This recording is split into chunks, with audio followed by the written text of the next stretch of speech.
Welcome to the Contact Center Gurus, the podcast for contact center and customer experience leaders. Learn best practices, new technology, tips and tricks, and more. Listen in. Okay, welcome back to the Contact Center Gurus podcast. We are on episode 8, and I'm your co-host, Jessica Voss. I'm Rob Enslow. Welcome. Yeah, welcome. We have another special guest, a guest from down under. His name is Blair Stevenson. And Blair, give our audience an introduction about yourself. And yes, we love your accent, so keep on talking. Cool. Thanks, Jessica. I'm Blair Stevenson, obviously, and I'm from New Zealand. I'm the founder of a company called BravaTrak, and we specialize in helping sales managers to build high-performing sales teams. I've been working in that space for about 21 years and working with contact centers most of that time as well. I'm the host of a podcast, Secrets to Contact Center Success, and I'm the author of a book, Game On, which outlines an approach to creating world-class coaching culture in your business. Wow. From a personal perspective, when I'm not working, I'm a recreational road cyclist, and I enjoy competing in indoor rowing. That's me. Wow, how good are you? Well, at the New Zealand Masters Games this year, I picked up the silver medals in 500 metres, so I was happy with that. Wow, that's awesome. Jeez. So where can people find your book? They can find that on Amazon. Okay. Or on our website. Use a link there, BravaTrak, BravaTrak.com. Okay, awesome. And I assume since on Amazon, we can order it from anywhere around the world, correct? Totally. Absolutely. Oh yeah, perfect. Well, I know what we're going to be talking about today is around coaching in the contact center. So there's some good coaches, bad coaches, poor coaches, rich coaches. So I wanted to ask, why is coaching important to contact center performance or just contact centers in general? Sure. Well, let's start with the data. Corporate Executive Board have discovered that coaching is the best driver of contact center agent performance. It's a better driver of performance than best practice recruitment, surprisingly. It's a better driver of performance than best practice training. And from a personal perspective, as I mentioned, I've been working in the space for 21 years. My experience is when you embed a good coaching in your contact center, performance can dramatically increase. I'll talk about some numbers in a minute. And typically I see employee engagement moving to world-class levels. So from a performance perspective, some of my clients, generally from a productivity perspective, within 4 to 5 months, I typically see a 10 to 21% increase in productivity when a good coaching is embedded systematically. From a sales perspective, typically see 25% plus increase in sales conversion. Wow, that's huge. Yeah, huge. Lead generation, typically I see 200% plus increase in lead generation. Wow. In terms of total sales revenue, I've often seen increases in total sales revenue in excess of 250%. 250%? Yeah. Wow. Year on year. Wow, that seems unheard of. Like, that should be vital. Yeah. It is vital. And like, that's the power of good coaching. So Blair, if you don't mind, can you tell us a little bit more, or I guess what does the research data say about, team manager competence, at coaching? Well, this is where things start to fall apart. So if you consider contact centers and coaching, and I'll use the kind of term coaching in its very broadest terms right now. Yeah. There's more coaching done in contact centers than literally any other business unit in any business. And yet, historically, what we have in contact centers is typically low levels of employee engagement and high levels of employee turnover. Now, the reason for that is pretty simple. The Corporate Executive Board have discovered that only 21% of managers are good coaches. Just like not all sales leaders are good sales leaders if they carried a bag or not.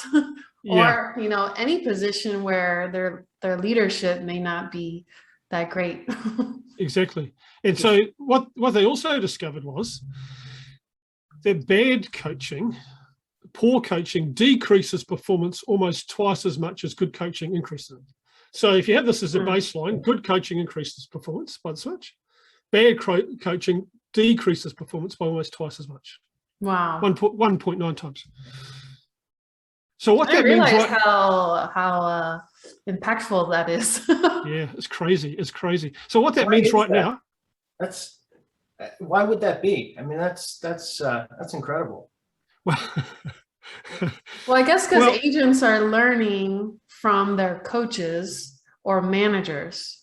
So if they're not learning properly, that's how they're performing poorly. Yeah, it's more about, I guess learning is more about training. I see coaching more about on-job encouragement and guidance and correction.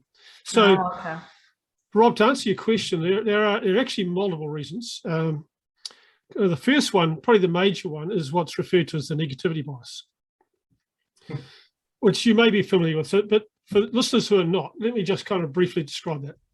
Imagine, Rob, that you were doing a pitch to a client company.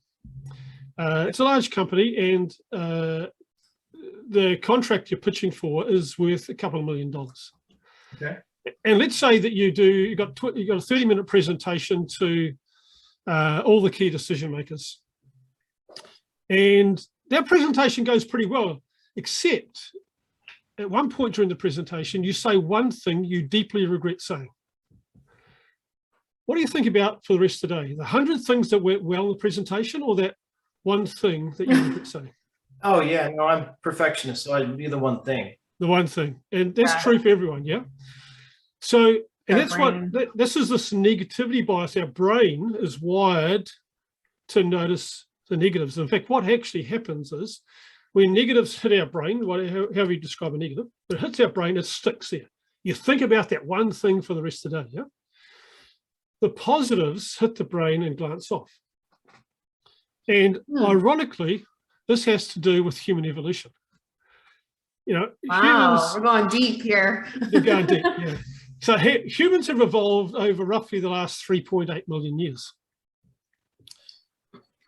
Agriculture has existed for roughly 10 to 12,000 years, which means that for 99.9% plus of human evolution, we have been hunter-gatherers. Now, a hunter-gatherer lifestyle is pretty tough. And a major issue is survival.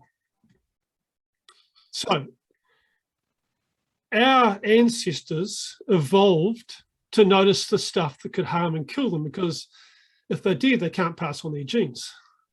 They can't procreate and have children and continue the line. So our ancestors have evolved to have a negativity bias, that is, to notice the stuff that could harm and kill them, because even just having a broken leg will kill you in a hunter-gatherer lifestyle. Right. The positives are great. Like, the positives are useful and they're great, but they don't enhance survival. It's noticing the negatives that enhance survival. And therefore, our brains have become wired. Our brains have evolved for this negativity bias, because that's how the human race has survived.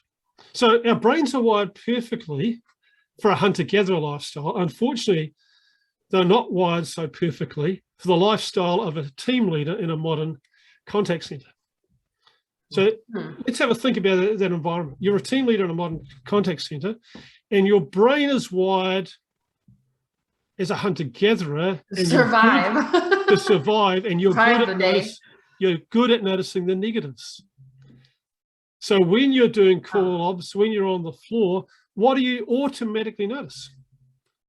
You're always Anything looking for the negatives or improvements. Correct. You're always noticing the stuff that's off track, the things that are being done wrong.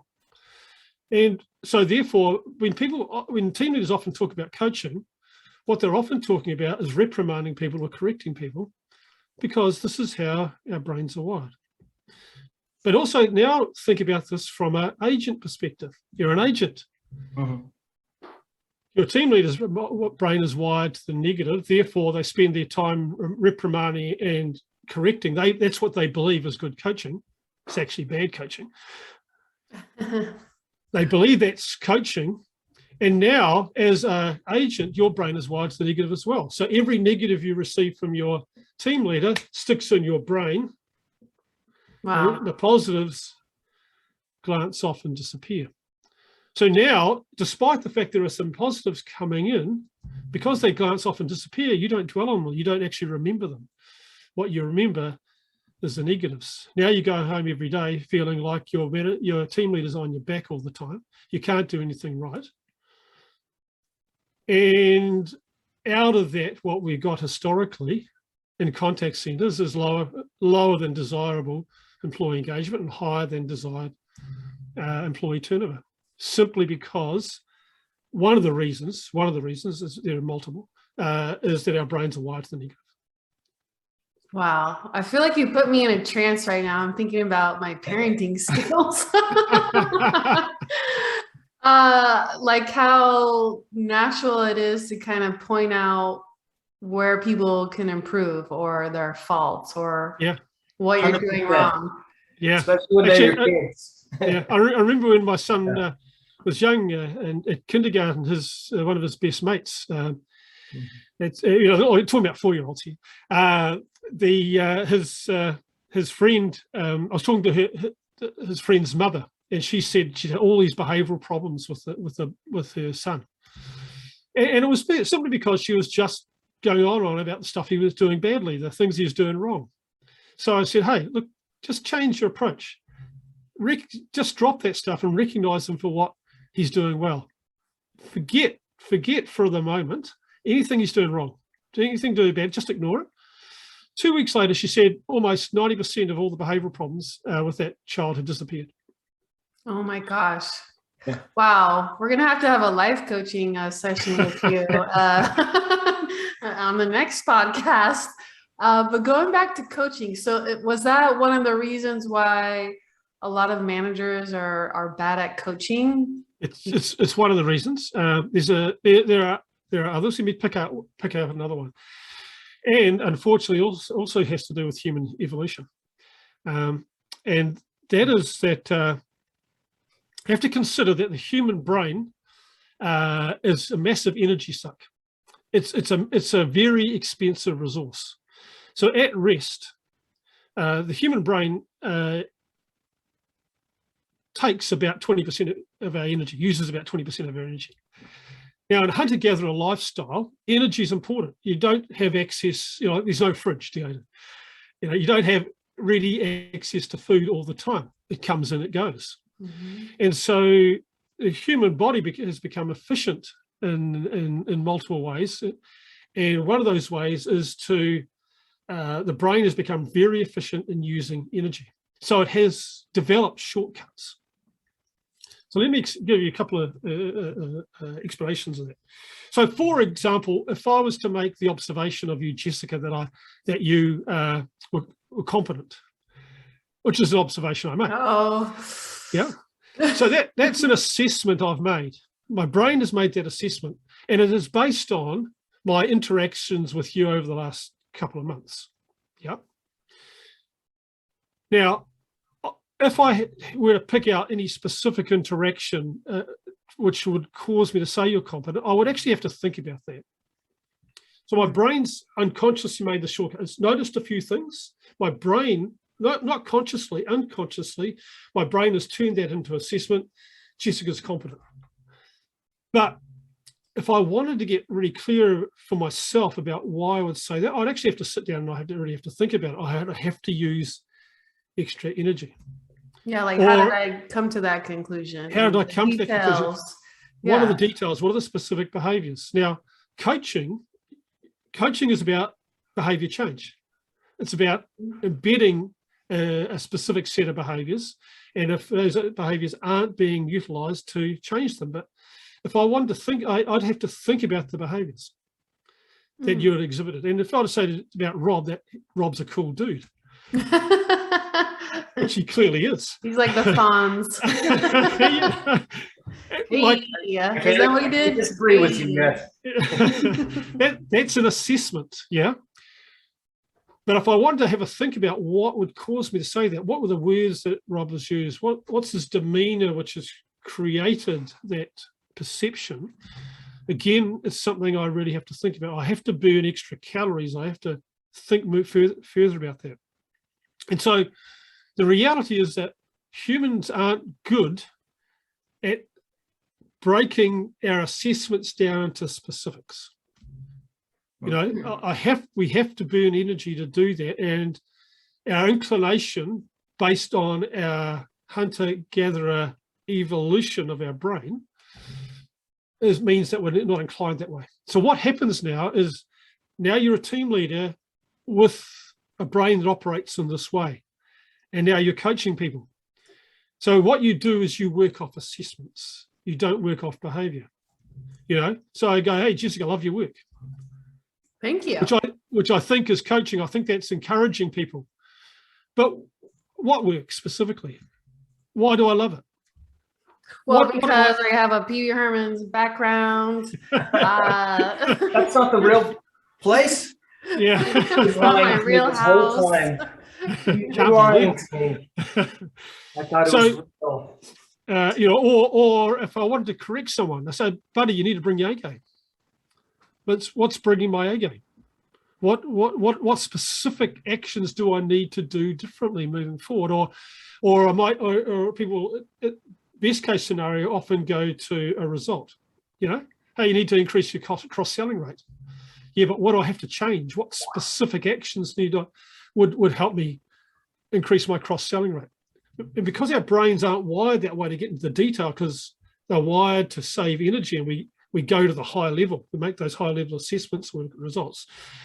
What happens is that in most coaching, people actually don't know the specific behaviors that their team leader wants them to continue or want them to change. You know, we run sales leadership assessments for clients, and frequently people say they don't get any specific action points around how to improve their weaknesses, because their leader hasn't. That's a problem. Yeah. So people know they have to change, but they don't know how, because their team leader hasn't shown them what needs to change or what needs to continue. It's interesting. So I guess, you know, I have my own opinion on this, but I guess what can be done about coaching and so improving these bad, quote unquote, bad coaching skills and behaviors. It's like ingrained in us, almost like in our genes. Yeah.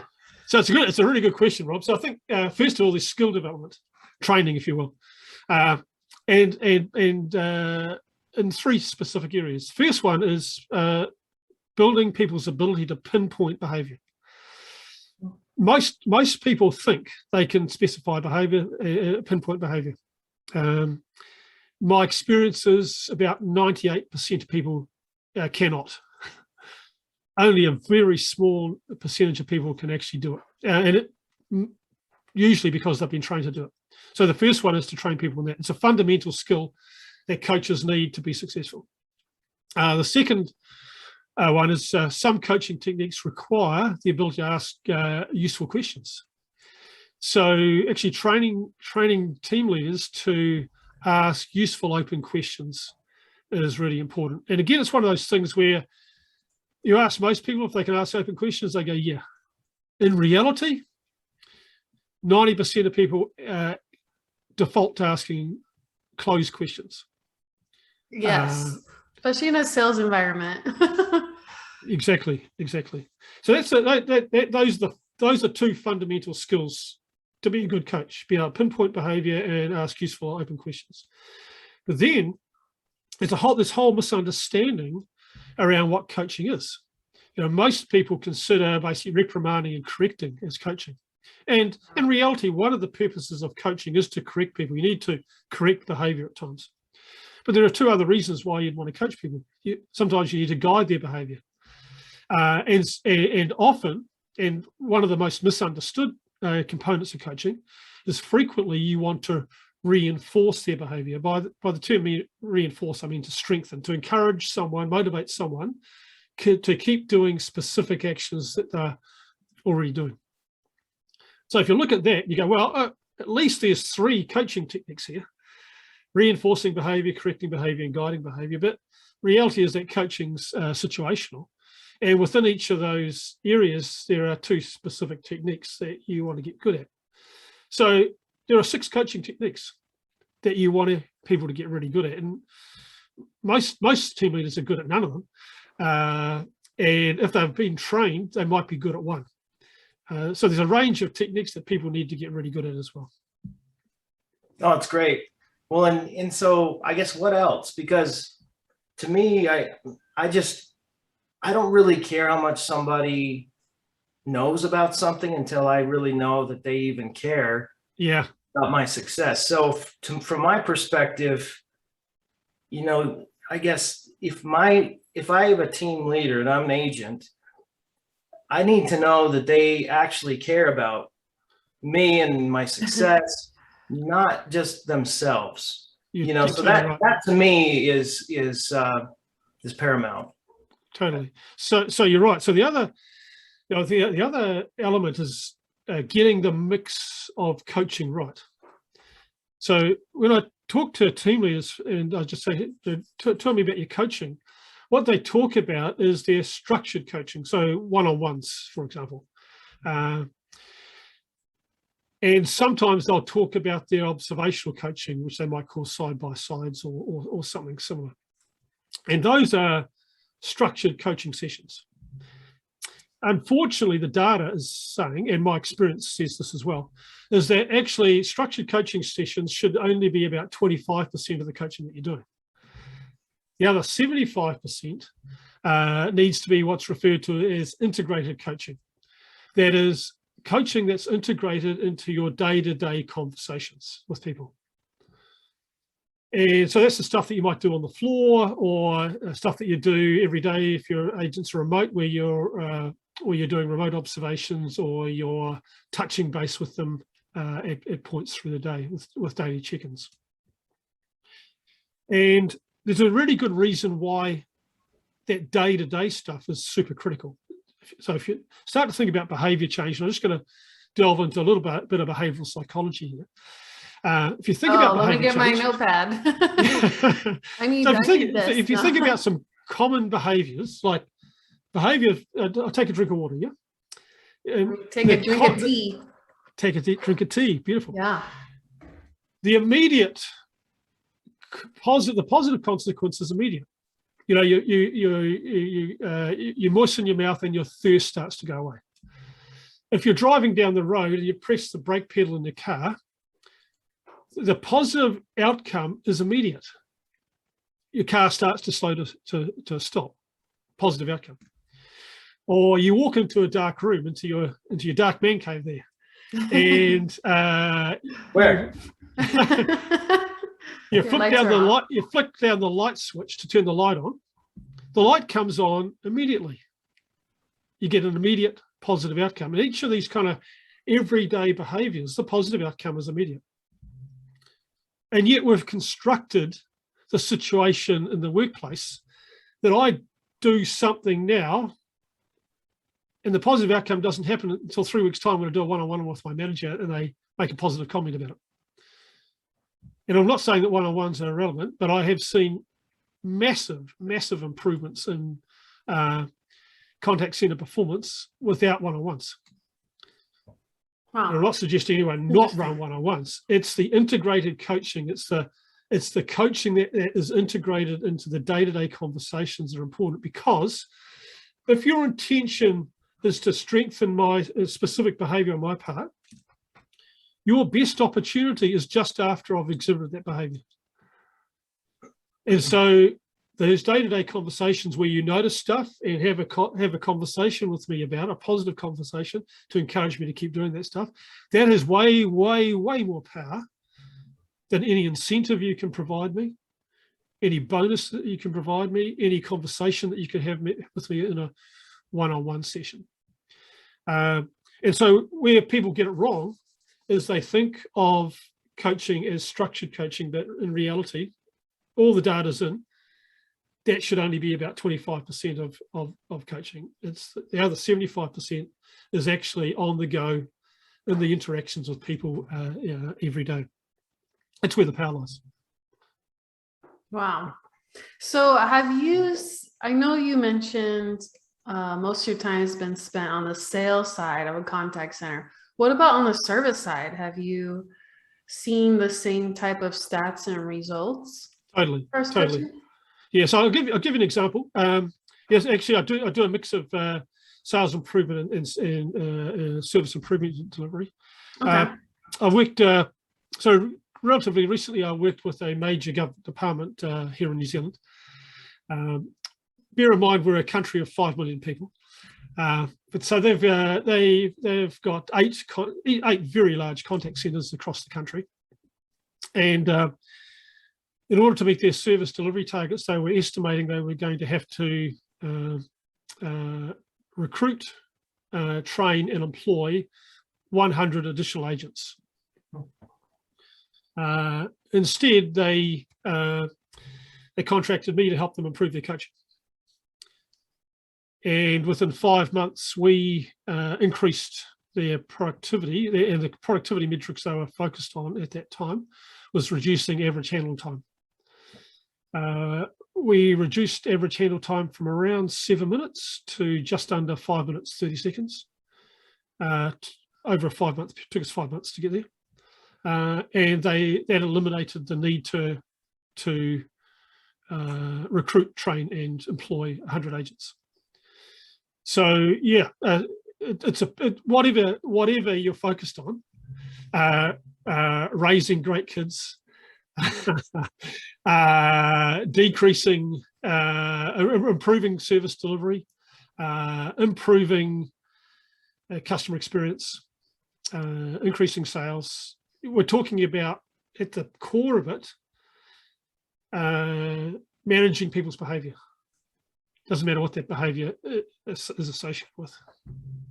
Wow, that's amazing. So I feel like you can help our listeners. So one, how can you help our listeners address issues? Maybe they're poor at coaching, or they need improvement on coaching, or how they can really, level up their coaching.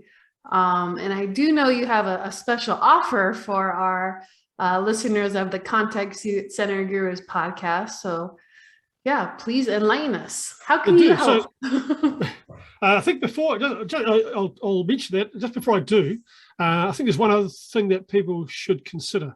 Okay. And I think it's a fundamental issue in contact centers. And that is that there's an old saying that what you measure, you can manage.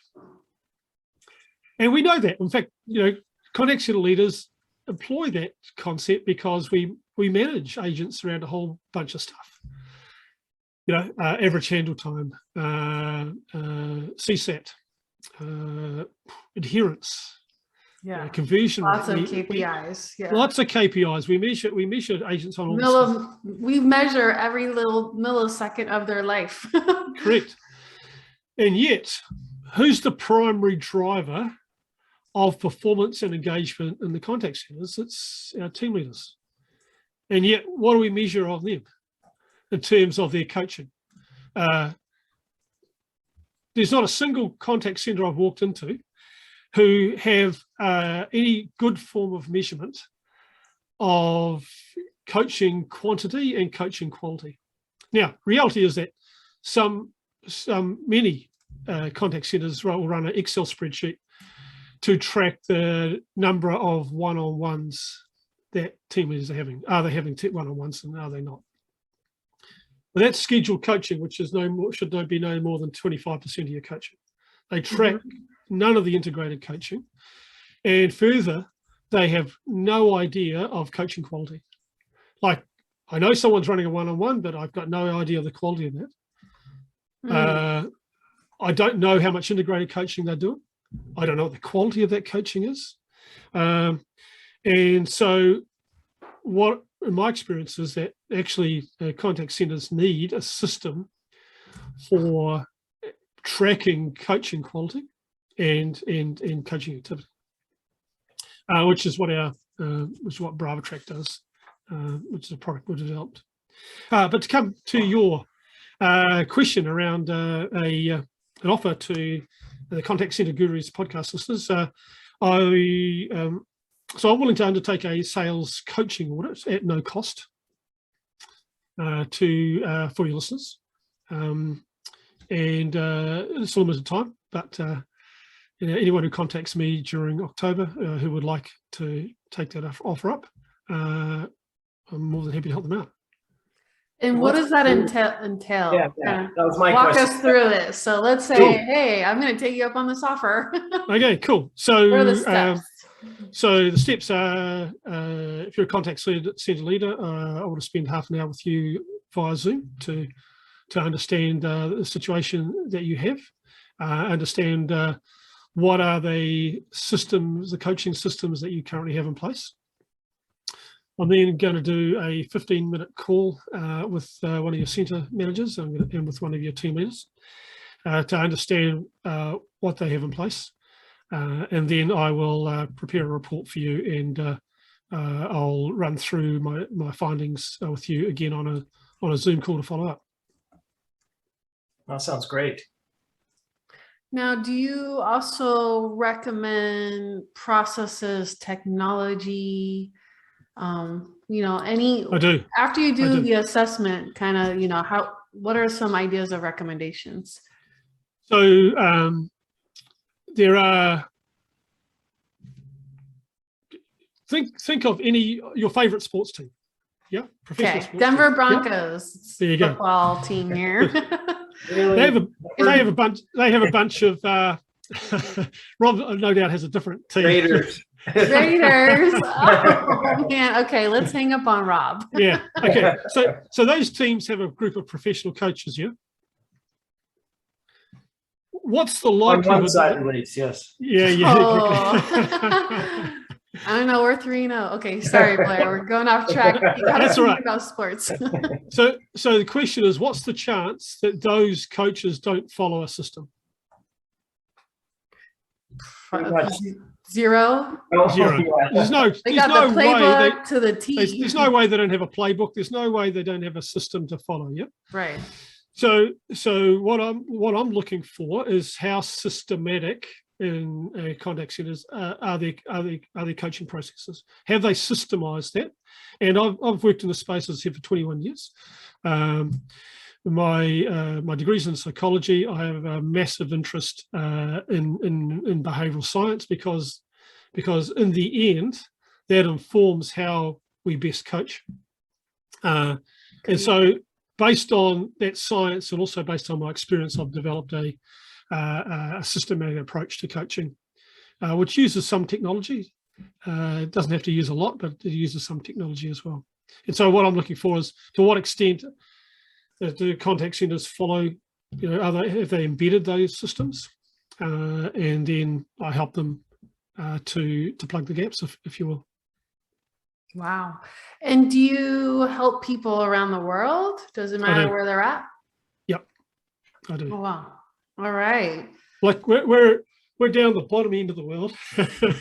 We're a tiny little country. So yeah, I do a lot of stuff online. Okay, perfect. Wow. Well, thank you so much, Blair. I'll get your information on the podcast, but if you want to give your email out now, that would be awesome. Cool. So my email is blairs, BLAIRS, at bravatrak.com. BravaTrak is spelled BRAVATRAK.com. Awesome. Perfect. Well, thank you. It's definitely been enlightening. I might have to hit you up on a one-on-one personal life coaching, parenting, coaching, business session. Anytime, Jessica. So, all right. Well, thank you so much, Blair. We appreciate it. Thank you, Blair. Cool. Thanks, Always Rob. a pleasure. Thanks for listening to the Contact Center Gurus podcast. Don't forget to subscribe, and we will see you next time.